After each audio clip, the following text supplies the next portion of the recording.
ada 1 minggu ke depan, apa yang kemudian harus kita lakukan dengan pengelolaan keuangan kita sehingga ketika kita berpuasa Ramadan kita tidak terlalu terganggu. Yang pertama, jemaah yang dimuliakan oleh Allah Subhanahu wa taala, dari sisi pendapatan.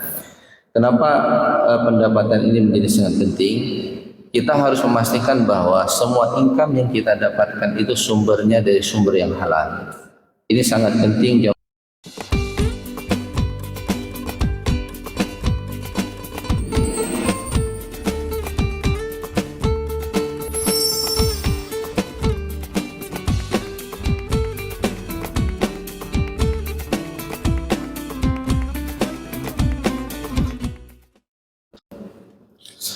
Alhamdulillahilladzi ahyana ba'da ma amatana wa ilaihi nusyur. Asyhadu an la ilaha illallah wahdahu la syarika lah wa asyhadu anna sayyidana wa nabiyyana Muhammad sallallahu alaihi wasallam.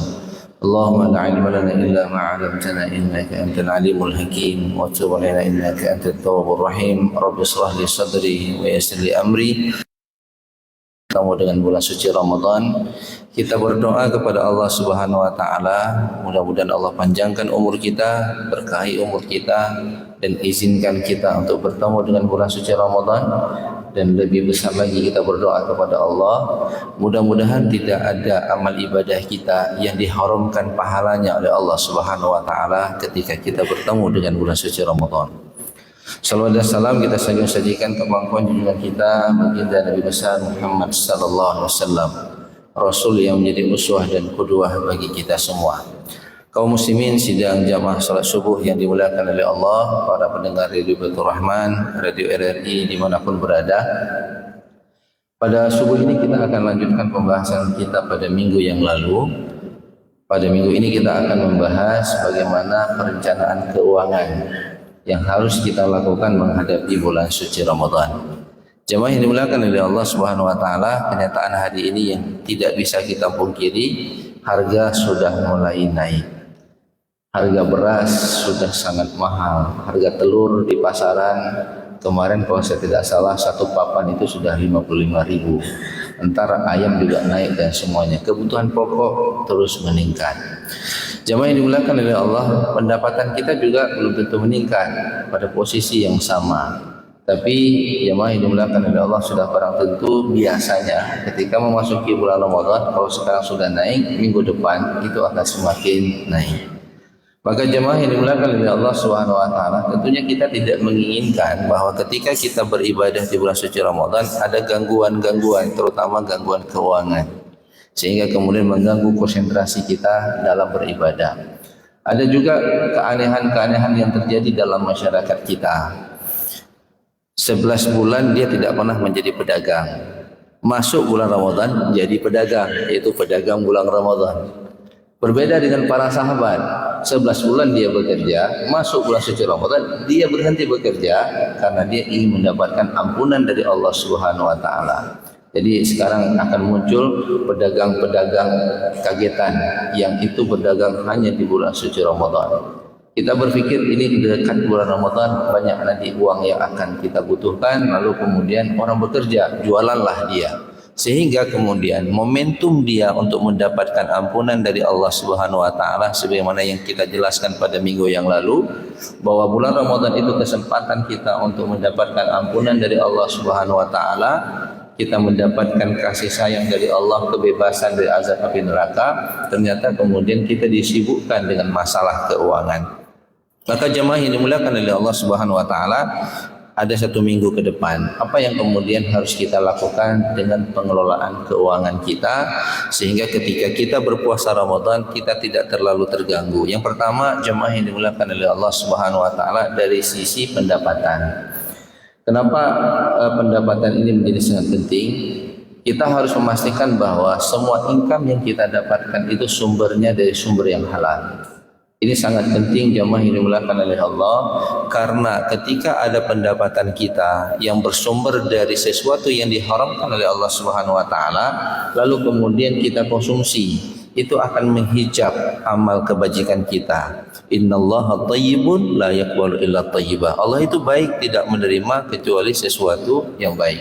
Artinya jemaah yang dimuliakan oleh Allah, kalau ada pendapatan atau sumber dana kita dari sumber yang diharamkan oleh Allah lalu kita konsumsi, maka itu tidak akan diterima oleh Allah. Dalam satu hadis Rasulullah mengatakan, apabila ada sesuatu yang haram masuk ke dalam tubuh kita, maka ibadah kita tidak akan diterima selama 40 hari. Kita berpuasa di bulan suci Ramadan itu 30 hari. Nauzubillah, kalau di waktu megang kita membeli daging, dagingnya daging halal karena daging sapi yang kita beli, tapi uang yang kita beli untuk membeli daging sapi itu sumbernya kita dapatkan dengan cara yang haram, lalu kita makan dan kita tahu itu haram sumbernya, apakah itu dana korupsi ataupun dana yang kita ambil dari mencuri, dana menipu, maka jemaah yang dimuliakan oleh Allah, Rasulullah katakan ibadah kita tidak akan diterima selama 40 hari. Puasa itu hanya 30 hari paling lama, ditambah mungkin dengan puasa Syawal 6 hari, masih 36 hari. Maka jemaah yang dimuliakan oleh Allah, kita berhati-hati dengan pendapatan dari sumber yang haram. Pisahkan. Sekarang pastikan bahwa harta yang kita bawa, harta yang kita makan dalam kehidupan kita, keseharian kita, itu bersumber dari sesuatu yang dihalalkan oleh Allah Subhanahu wa taala. Saya ingin mengingatkan, ketika Allah Subhanahu wa taala melarang riba, ya ayyuhalladzina amanu taqullaha wa dzaru ma baqiya minar riba in kuntum mu'minin. Hai orang-orang yang beriman, bertakwalah kamu kepada Allah, tinggalkan perbuatan riba apabila kamu beriman. Ingat ya, apabila kamu beriman maka tinggalkan riba. Kalau kamu tidak beriman, silakan kamu buat riba. Seakan-akan seperti itu. Parameter keimanan adalah meninggalkan riba.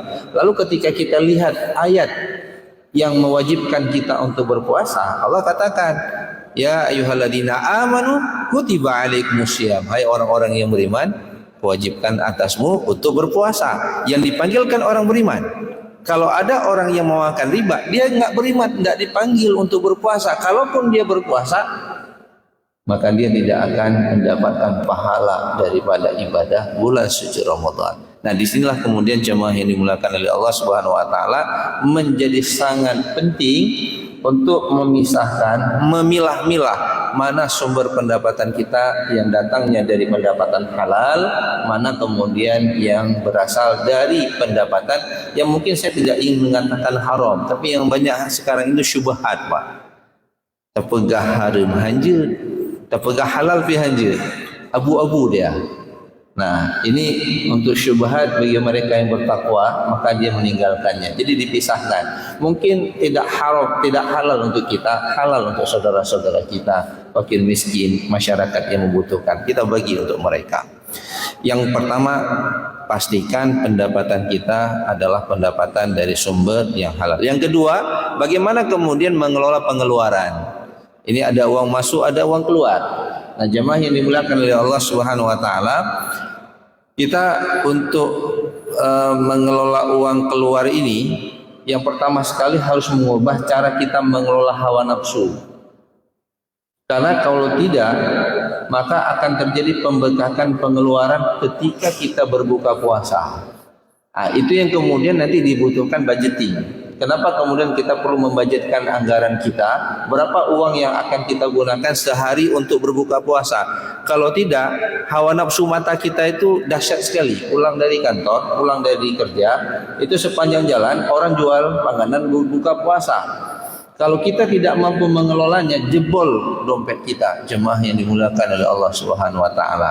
Maka tekan hawa nafsu kita, karena memang ketika bulan suci Ramadan itu, karena kita berpuasa, lapar, keinginan untuk berbuka puasa itu terkadang sifatnya seperti balas dendam. Kenapa kemudian Rasulullah SAW, kalau kita lihat hadis, itu Aisyah mengatakan, saya tidak melihat Rasulullah berpuasa lebih banyak setelah bulan suci Ramadan kecuali di dalam bulan Rajab dan bulan Sya'ban. Itu salah satunya adalah pelatihan. Kalau orang sudah terbiasa berpuasa, maka ketika buka itu biasa saja, nggak ada yang spesial. Artinya spesial dari sisi pahalanya iya, tapi untuk makannya sampai 5 menu, jusnya kadang-kadang melebihi jus yang ada di dalam Al-Quran. Kalau juz dalam Al-Quran juz amma ya, ataupun juz tabarak, ataupun ada 30 juz. Tapi ketika nanti dikumpulkan di bulan puasa, kita nggak baca Quran 30 juz, tapi buka puasa kita satu hari 2 juz. Juz kurma kah, juz mangga kah? Ya. Artinya lebih banyak juznya dibandingkan juz buahnya dibandingkan juz yang ada di dalam Al-Quran. Kenapa? Karena nggak terbiasa. Coba kalau bapak-bapak biasanya sudah berpuasa Senin Kamis, itu buka puasa itu sudah sesuatu yang biasa saja. Seteguk air, satu potong roti pun udah selesai. Tapi bagi mereka yang tidak terbiasa berpuasa, maka ketika buka puasa itu menjadi tempat balas dendam dalam tanda kutip. Maka jemaah yang dimuliakan oleh Allah Subhanahu wa taala, perlu kemudian kita mengelola hawa nafsu kita sehingga kemudian pengeluaran kita bisa kita tekan. Nah, apa kemudian pengeluaran kita yang harus kita budgetkan? Yang pertama jemaah yang dimuliakan oleh Allah Subhanahu wa taala, untuk masalah pengeluaran ini, pertama jangan pernah lupakan untuk menyisakan dana kewajiban untuk zakat fitrah. Itu sudah pasti kita akan keluarkan di bulan suci Ramadan. Ada pengalaman saya tahun yang lalu, Pak. Ada ASN. Itu tidak mengeluarkan zakat fitrah. Dia konsultasi kepada saya. Alasannya kenapa? Enggak ada lagi pendapatan saya. Padahal dia seorang PNS. Ada pendapatannya. Mungkin sudah terlalu banyak pengeluaran dia. Jadi dia punya anak 5 orang. Kalau kemudian zakat fitrah itu nanti terserah dia keluarkan dalam bentuk uang ataupun dalam bentuk beras, kalau kita kita hargakan dia sekitar 50.000 atau 45.000 lah. Maka kalau dia punya 5 orang tanggungan, maka dia harus mengeluarkan sebelum sholat Idul Fitri 250.000, dan itu dia tidak punya budget. Nah, jemaah yang dimuliakan oleh Allah, zakat fitrah itu kewajiban kita. Semiskin apapun kita, maka kita harus berusaha untuk mengeluarkan zakat fitrah. Walaupun setelah kita keluarkan zakat fitrah, nanti panitia zakat kita kembalikan lagi uangnya kepada kita.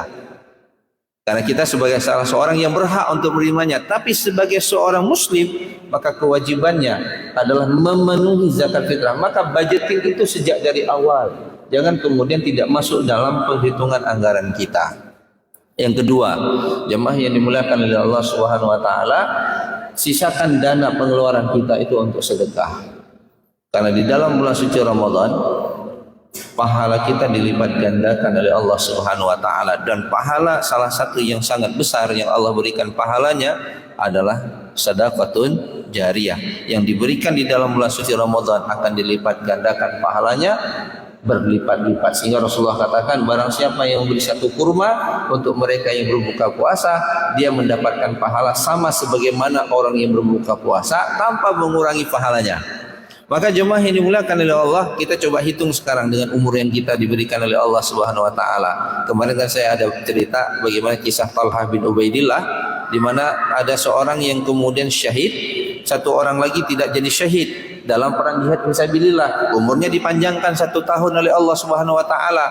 Ketika kemudian dia meninggal dunia, ternyata yang duluan masuk surga ini yang tidak syahid. Yang tidak syahid ini meninggalnya di rumah dalam keadaan sakit. Satu temannya itu meninggal 1 tahun sebelumnya, meninggal sebagai seorang syuhada. Tapi ketika masuk surga, yang meninggal di atas tempat tidur ini duluan dia masuk surga. Maka kemudian ketika Talhah dipanggil oleh Rasulullah dan dijelaskan mimpi ataupun dikabarkan oleh Rasulullah terhadap apa maksud mimpi Talhah bin Ubaidillah, Rasulullah mengatakan, bukankah yang meninggal kemudian dia bertemu dengan bulan suci Ramadan? Dia beribadah di bulan suci Ramadan. Di bulan suci Ramadan amal ibadah itu di top up, dilipat gandakan pahalanya oleh Allah Subhanahu wa taala. Dan salah satu pahala yang terbesar itu di samping sholat, kemudian membaca Al-Quran, adalah sedekatun jariyah. Maka jemaah yang dimuliakan oleh Allah, nanti ketika kita membaca ayat riba, karena orang kebuat riba itu ingin kaya, ingin terjadi income yang bertambah. Kenapa? Karena dia ingin melipat gandakan uangnya. Maka Allah katakan, yamhaqullahu riba wa yurbi sadaqat. Allah hancurkan harta yang didapat dengan riba walaupun bertambah. Tapi kemudian wa yurbi, Allah ribakan harta sedekah. Artinya harta yang disedekahkan tidak dihancurkan oleh Allah, tapi akan di top up, akan dilipat gandakan pahalanya dan ditambahkan rezekinya. Mana qasad min sadaqatin falyazdad, tidak akan pernah berkurang harta yang disedekahkan. Ya, dia akan bertambah kata Rasulullah SAW. Nah, jemaah yang dimuliakan oleh Allah, itu budgeting yang kedua. Yang pertama zakat fitrah, yang kedua sisihkan dana kita untuk bersedekah. Nanti lewat celeng berapapun setiap subuh atau setiap waktu, 5.000 kah dia, 10.000 kah dia. Cuma kita lihat kita semakin tua nih, entar lagi mati Pak. Nah gitulah kira-kira. Setiap ketemu Ramadan kita semakin bertua. Maka apa yang kita lakukan untuk membeli surga dalam tanda kutip dengan uang yang Allah titipkan kepada kita. Yang ketiga, jemaah yang dimuliakan oleh Allah, karena kebutuhan di bulan suci Ramadan itu meningkat, harga naik, maka sedapat mungkin kebutuhan Ramadan dan hari raya kita penuhi sebelum bulan puasa. Ini sebenarnya sudah agak terlambat materi ini, kan tinggal seminggu lagi. Kalau bapak ibu yang punya anak, ya, kalau anak-anak kecil mungkin kita perlu beli baju hari raya. Cuma kalau bapak-bapak yang di depan saya yang tua-tua ini tidak perlu lagi lah baju hari raya, Pak. Artinya cukup baju yang kemarin udah cukup lah Pak. Tapi kalau anak-anak kita kenapa beli gitu ya? Ibu-ibu misalnya, ya kalau masih ada yang bagus dipakai saja. Kalau anak-anak perlu kita beli Pak, karena memang badannya tumbuh berkembang. Maka tahun ini dengan tahun depan dia sudah naik tinggi badannya, gemuknya, maka kita perlu beli baju baru. Tapi kalau orang tua mungkin bisa disesuaikan. Beli baju baru di malam hari raya atau di bulan suci Ramadan dengan di luar bulan suci Ramadan itu akan berbeda harganya. Kalau bapak beli sekarang itu mungkin harganya masih dalam keadaan yang tidak lebih mahal dibandingkan membeli di dalam bulan suci Ramadan dari sisi harga, pricing. Yang kedua, Bapak Ibu yang dimuliakan oleh Allah Subhanahu wa taala, kalau kita beli di bulan suci Ramadan itu mengganggu konsentrasi ibadah kita. Kadang-kadang kita sedih, Pak. Di akhir-akhir Ramadan itu masuk 15 terakhir, jumlah jamaah di dalam masjid raya ini lebih sedikit dibandingkan yang jualan di samping masjid raya. Apa yang dicari? Bulan Ramadan, bulan pertobatan, itu bisa menambah rezeki kita, bisa menguatkan spiritual kita untuk menghadapi masalah 11 bulan yang akan datang. Tapi kita masih lalai karena kita mengejar dunia. Maka itu yang diungkapkan oleh Rasulullah, bu'dun man adraka Ramadan falam yughfarul lahu. Celaka mereka bertemu dengan bulan suci Ramadan tapi tidak dapat ampunan. Jadi orang sibuk mencari harta. Lalu kita kemudian ada pula niatnya, di mana kita sholat tarawih malam ini, masjid raya. Tujuannya apa? Habis itu belanja. Pas dengar imam baca panjang kali, susah kali imam panjang kali dia baca.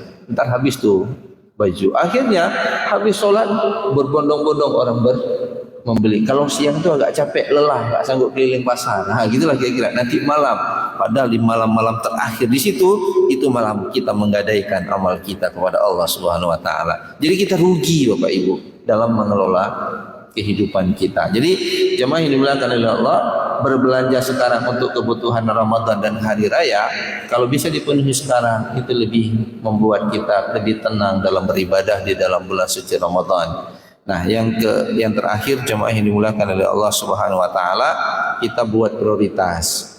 Mana yang didahulukan, mana yang kemudian bisa dikemudiankan. Jadi jemaah yang dimuliakan oleh Allah, ya buat budgeting tadi pengeluaran, lalu kita buat prioritas, lalu kemudian kita komitmen dengan itu. Misalnya Bapak Ibu sudah buat pengeluaran untuk panganan buka puasa satu hari tidak lebih dari misalnya 100.000 ya. Kalau 100.000 berarti satu bulan 3 juta Pak.